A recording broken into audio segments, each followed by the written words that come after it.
Salut tout le monde, j'espère que vous allez bien et que vous avez la forme. On se retrouve aujourd'hui pour une nouvelle vidéo dans laquelle nous allons parler de la transmission de l'art. Tout d'abord, la transmission, qu'est-ce que c'est? Dans le Larousse, le fait de transmettre, c'est de faire passer quelque chose à ceux qui viennent ensuite, à ses descendants, à la postérité. En gros, on transmet à nos successeurs, mais pas seulement. Avec l'explosion des nouvelles technologies, il arrive que ce soit des jeunes qui forment des personnes plus vieilles. Généralement, on transmet des valeurs, des biens, des savoir-faire, et donc, on peut transmettre de l'art. Depuis quand l'art se transmet? En fait, les premières traces d'art datent d'il y a très longtemps, avec les fresques dans les grottes préhistoriques. Par exemple, la grotte de Lascaux, dans laquelle il y a plusieurs peintures qui datent de plus de 15 000 ans. À l'époque, on voyait l'écriture comme une forme d'art, notamment avec la calligraphie, qui se focalise sur la beauté du geste et la forme des lettres. Si on s'intéresse à l'art d'écrire, en 3300 avant Jésus-Christ, les premières formes d'écriture apparaissent sous la forme de dessin. Les scribes s'entraînent à l'écriture sur des tablettes d'argile. C'est là que l'on retrouve le plus de traces du principe de transmission ainsi que les premières écoles d'art, l'école des scribes. Les journées des élèves scribes pouvaient ressembler à celles des enfants d'aujourd'hui. Les élèves récitaient leur table, puis ensuite préparaient une nouvelle, puis écrivaient dessus, et ainsi de suite. Au XIVe siècle, on a l'apparition des maîtres écrivains et des exemples que les élèves doivent recopier. Les exemples sont un ensemble de textes, de lettres, d'abécédaires que les élèves répètent afin de s'imprégner. Ce principe de précepteur-disciple s'est retrouvé tout au long de l'histoire avec notamment une tendance à définir un propriétaire de l'écrit. En effet, les savoirs des maîtres écrivains étaient transmis à un petit nombre d'apprentis. C'est en grande partie pour ça qu'au cours de l'histoire, il y a eu une dimension de propriété de l'écriture. Elle n'est pas accessible à tout le monde. Cela peut paraître complètement fou à notre époque, mais seuls quelques élus savaient lire, et ce n'étaient pas forcément les plus talentueux qui étaient sélectionnés, mais très généralement les mieux placés dans la société. Ce qui nous amène directement au prochain thème de la vidéo, le questionnement sur la dimension innée ou acquise de la sensibilité artistique. Dans cette partie, nous développerons des exemples d'un point de vue musical, mais cela peut tout à fait s'adapter à d'autres formes d'art. En voyant tous les plus grands compositeurs et musiciens que notre monde a connus, tels que Mozart ou Bach, qui étaient des virtuoses dès leur plus jeune âge, on en vient à se demander s'ils avaient quelque chose en plus qui aurait favorisé leur carrière extraordinaire. Tout le monde est un peu musicien. Chaque personne a un jour chanté sous la douche ou frappé sur une table au rythme d'un tube à la radio. Nous allons essayer de définir ce qui est inné et ce qui est acquis. On qualifie d'inné un caractère biologique lorsqu'il est déterminé dès la naissance de l'individu. On qualifie d'acquis un caractère biologique résultant de facteurs liés à l'environnement qu'a rencontré un individu au cours de son développement. Acquis sous-entend la notion d'apprentissage dans la formation des caractères développés. Quelques exemples de capacités chez un bon musicien. Un bon musicien doit avoir l'oreille absolue, une bonne mémoire à la fois musicale et musculaire, un bon sens du rythme, une sensibilité accrue à la musique, tout comme la capacité de communiquer les émotions par la musique, et une technique parfaite de l'instrument et une connaissance approfondie de la musique.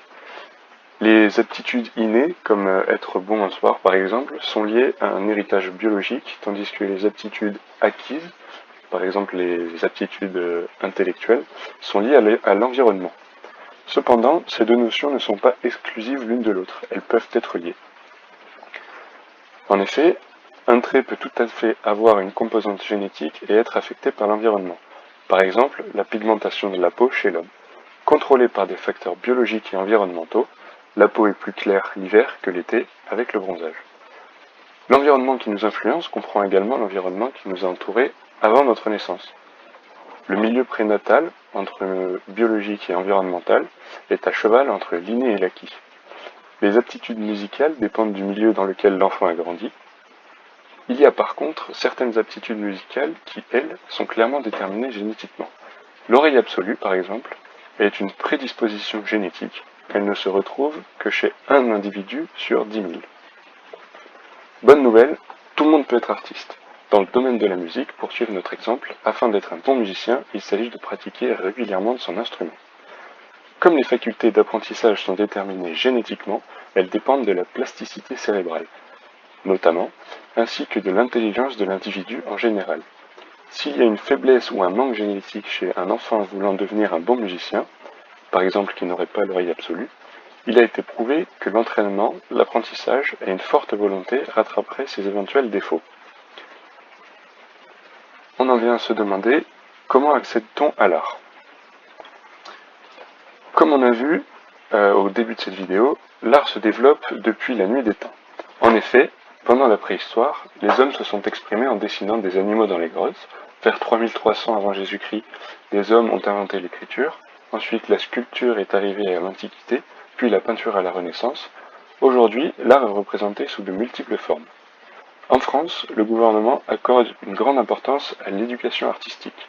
Très tôt, nous sommes sensibilisés à l'enseignement du dessin, l'enseignement des arts plastiques à l'école, au collège et parfois même au lycée de manière moins équivoque.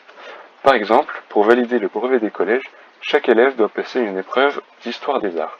Cette orale permet d'initier les élèves à la culture artistique. De plus, l'entrée dans les collections permanentes des musées et des monuments nationaux est gratuite pour les jeunes de moins de 26 ans, ressortissants de l'un des 28 pays européens.